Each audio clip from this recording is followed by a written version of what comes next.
గద్వాల జిల్లా అలంపూర్ నియోజకవర్గంలోని వడ్డేపల్లి మున్సిపాలిటీ కాంగ్రెస్ ఖాతాలో పడనుంది. మున్సిపాలిటీలో మెజారిటీ స్థానాలు గెలిచిన all India forward bloc councillor Congress పార్టీలో చేరనున్నారు. జూబ్లీహిల్స్ లోని సీఎం రేవంత్ రెడ్డి నివాసం మల్కాజ్గిరి పార్లమెంట్ ఆఫీస్ కి చేరుకున్నారు ఫార్వర్డ్ బ్లాక్ కౌన్సిలర్లు. సీఎం సమక్షంలో కాంగ్రెస్ పార్టీలో చేరనున్నారు. వడ్డేపల్లిలో మొత్తం 10 స్థానాలకు గాను 8 స్థానాలు గెలిచింది ఫార్వర్డ్ బ్లాక్.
గద్వాల జిల్లా అలంపూర్ నియోజకవర్గంలోని వడ్డేపల్లి మున్సిపాలిటీ కాంగ్రెస్ ఖాతాలో పడనుంది.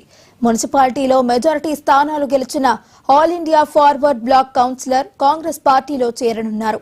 జూబ్లీహిల్స్ లోని సీఎం రేవంత్ రెడ్డి నివాసం మల్కాజ్గిరి పార్లమెంట్ ఆఫీస్ కి చేరుకున్నారు ఫార్వర్డ్ బ్లాక్ కౌన్సిలర్లు. సీఎం సమక్షంలో కాంగ్రెస్ పార్టీలో చేరనున్నారు. వడ్డేపల్లిలో మొత్తం 10 స్థానాలకు గాను 8 స్థానాలు గెలిచింది ఫార్వర్డ్ బ్లాక్.